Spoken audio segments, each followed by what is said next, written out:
Hello po mga kababayan, kamusta po kayong lahat? And once again, welcome to another episode of Simply Talkies Vlog. Today is Monday, September 11, 2023. Ngayon po dito sa bansang Amerika ay inaalala ang Faithful Day noong 2001, September 11.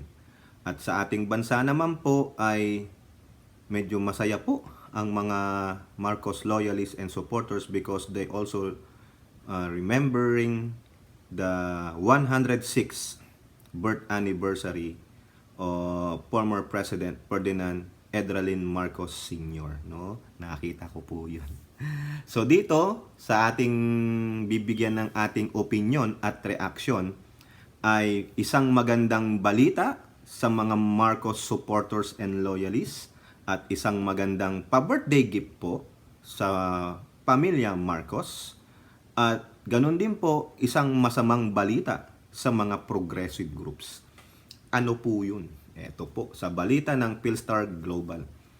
Teachers groups denounce DepEd's distortion of history in curriculum revision. Ayan na naman sila. Yung mga progressive groups, galit na galit po sa DepEd kasi ang DepEd po ay naglabas ng isang memorandum para saan? Eto po. Teachers organizations condemn the DepEd for its move to distort history by downplaying the image of late Ferdinand Marcos Sr. as a dictator in its revised basic education curriculum. Ang nagproprotesta ay itong content, yung Congress of Teachers Educators for Nationalism and Democracy and the Alliance of Concerned Teachers. O nakita nyo na kung sino yung mga progressive group na kunwari representing teachers, educators, pero mga progressive group. So ito rin ba yung voice out ng majority of educators?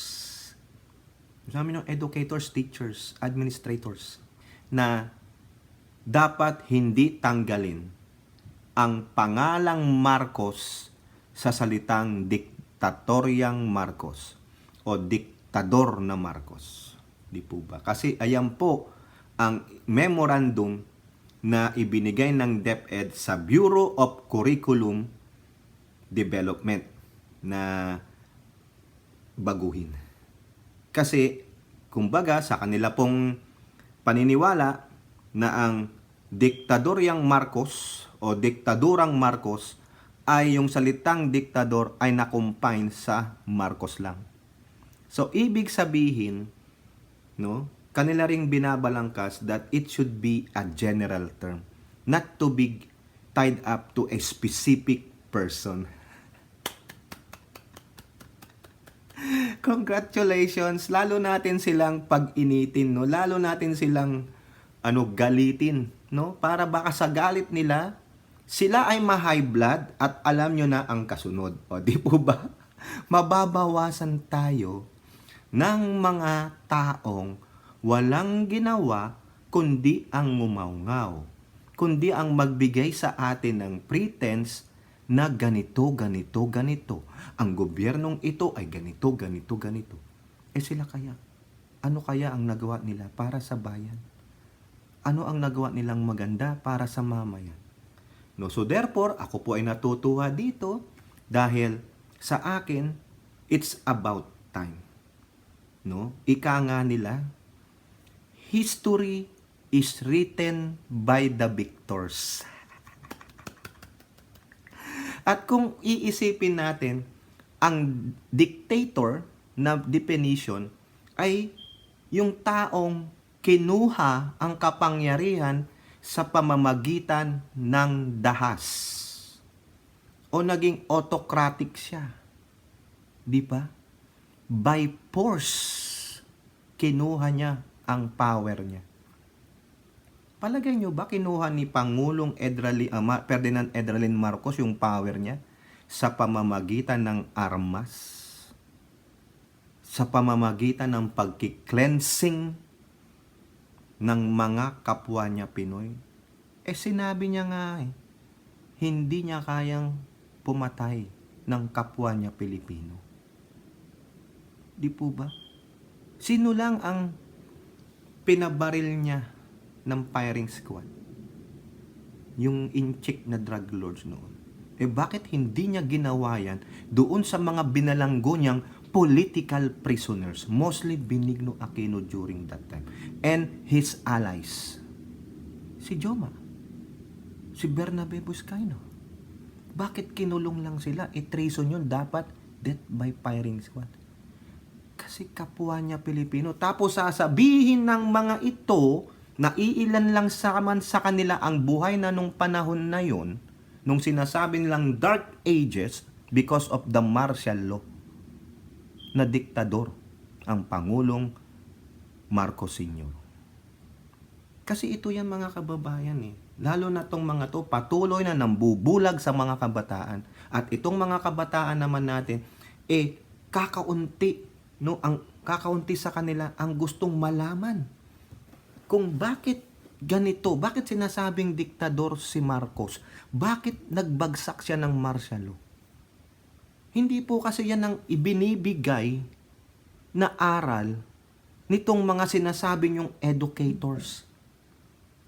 Pero nung nawala na yung mga kakampi nila sa seat of power, nabuksan na po, naglakas loob na yung mga taong nakaranas ng pamumuhay noong martial law. Yung mga lolo't lola natin. Even though ako buhay na. Pero musmus pa lang po ako nung. Pero alam ko po yun. Pero hindi ko po fully experience yung na-experience ng iba na nakita nila. Talagang napagkwekwentuhan nila. Nung panahon namin, bawal kang sumausaw sa matatanda Makakatikim ka talaga Dapat sa atin dito, hindi lang iisang coin. Yung side ng coin, ang tignan nyo, laging merong sa likod. Kung may harap, may likod. Huwag lang yung iisang bahagi. Sana sa mga kabataan, mag-usisa din kayo. Bakit hindi kayo magtanong, nasaan yung mga libro na isinulat patungkol nung panahon na yon? Di po ba? Lahat, bago magsimula ang martial law, nung binagsak ang martial law, at hanggang sa tanggalin ang effectivity ng martial law. Nasaan? Kundi ang nakikita nyo yung naratiba nitong mga to, nitong mga progressive group, ng minority group, na puro masama ang Marcos. Di kung may masama, may mabuti. Sino ang mabuti? Sila? Well. Kung mabuti pala sila, napaganda na ang kalagayan ng bansa, ang ekonomiya, ang estado ng pamumuhay ng bawat Pilipino. Umupo na yung mga kakampi nila, simula kay Curicong. Si Curicong namuno bilang isang diktador. Bakit? Tinanggal nila yung constitution Kaya nga may 1987 constitution Ano batayan niya? Puro iyo. Di po ba? Kailan na isulat ang 87 constitution yung na pinromulgate nila? Kaya nga tinawag na 1987 Doon pa lang nagsimula na may constitution tayong bago. Anong ginamit ni Coring Constitution during that time? Di ba? Sabi na, people power constitution. Meron bang ganon? Wala naman po ako nabasa. Kaya dapat ngayon magising kayong mga kabataan, huwag kayong pabulag sa mga progressive group na ito na nilalason lang ang kaalaman ninyo. Ang lagi nilang sinasabi ay masama ang martial law. Kung masama pala ang martial law, bakit ginamit ni Pangulong Duterte? Bakit isinama pa sa 1987 Constitution na ang martial law ang mag-aano sa diktatorya? So therefore, diktador si Pangulong Duterte dati? Tatanong lang po. Di ba ganyan ang pangbubulag sa inyo? Kaya siguro, nakita ng DepEd, remember, history is written by victors. Di ba? Hindi kailangan i-tie up ang isang salita sa iisang bagay o tao. Di po ba? Tama, mali. So galit na galit po sila. Distortion of history. Yan. Content said that the revision is a clear strategy of the current administration to rehabilitate the dark history of the Marcos family and a blatant example of disinformation. Unang-una, Sino ang nagbigay ng disinformation? Di ba kayo? Sabihin nyo ang totoong history. Hindi lang yung historyng alam nyo. Yung historyng gusto nyong isaksak sa kaisipan ng mga kabataan at ng tao. Di ba? Bias kayo eh. Oo, ngayon, may mga tao nang umaalma, kaya ngayon, puro na lang disinformation. So, ibig pala sabihin, kayo ang nagsasabi ng totoo? Really? Pasalamat tayo mga kababayan at nauso na ang social media. Kasi kung walang ganito, wala yung mga social media app, walang advancement of technology, lahat tayo bulag sa katotohanan. Kung ano-ano pa pong sinasabi nila, it's a dark period, blah blah blah, mga PI kayo. Yan lang yan. Eto pa po mga kababayan, ngaw-ngaw po sila dyan. Teacher group decries DepEd memo on dictatorship. Yan, ganun, pareho lang yan. Revision of history, distortion of history. Kailan po mag-i-start yan? Sabi po dyan sa ulat ng Inquirer, to start in 2026. Tignan nyo nga naman. Sige, pwede pa kayong mag-file ng kaso. I-TRO ninyo, ilaban ninyo sa korte yung paniniwala ninyo na dapat hindi tanggalin ang Marcos sa salitang diktador. Ayan. Ang dami po. Ang dami po nilang ngaw-ngaw. Sabi pa nila, clear revision, wala daw basis, no? Kung ano-ano pa daw, pati mga bayad pa daw sa mga nabiktima ng human rights. Anak ng teteng, bakit hindi nyo rin singilin yung mga nag-implement niyang martial law na yan? Ginawa nyo pa ngang pangulo.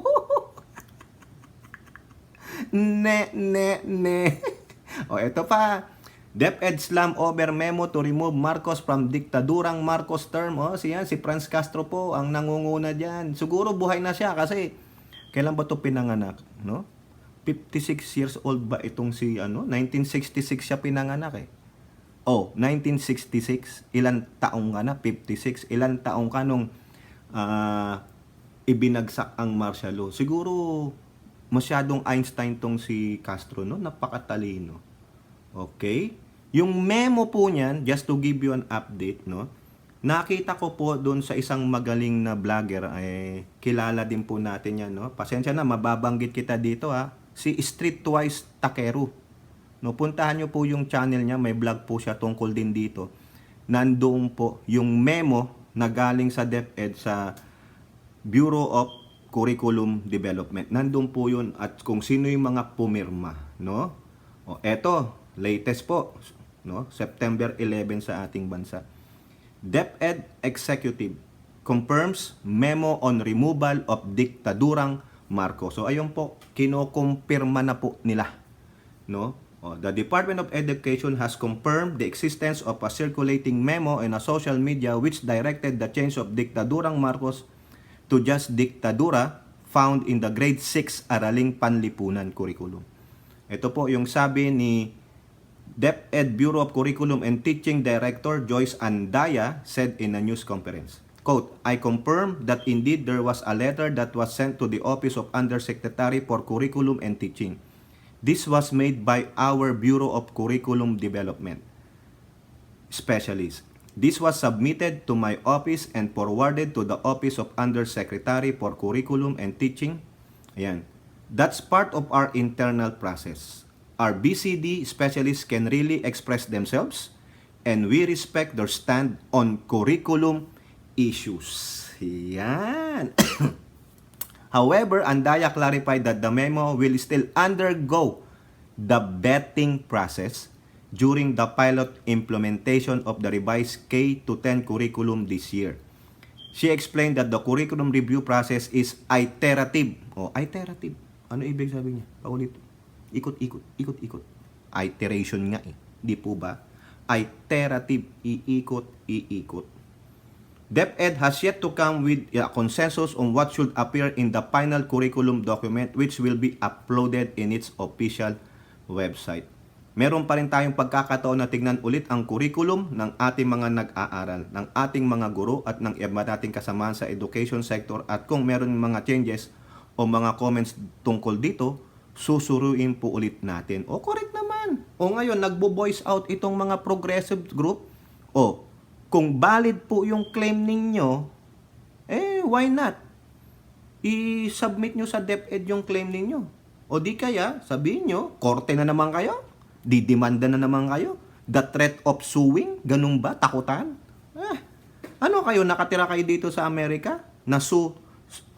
Trigger happy sa pagdemanda ang mga tao? Kaya nga po dito, ingat na ingat. Hanggat maaari, wag mo na lang kausapin. Kasi ayong magpakausap o baka sabihin, idemanda ka, ginagambala mo siya. Ganon. O, ganun ba? Itong mga progressive group, walang magawa kundi mangangaw-ngaw. Pag hindi nakuha ang gusto, pupunta sa korte. Mga iyakin. Di po ba? Di ba? Ito pa sabi pa ni Andaya. Said the BCD merely wanted to organize the curriculum guide and it would still touch topics regarding the martial law period, particularly the dictatorship of former Ferdinand Marcos Sr. Ayun naman pala Anong ginangaw-ngaw ninyo? Di po ba? Mapag-uusapan naman pa pala pagdating sa kung ano yung subject nyong dictatorship. O kung gusto ng mga guro, malaya sila. Sinong sumusupil sa karapatan ninyong magsalita? Wala naman sinabi dyan sa memo na yan.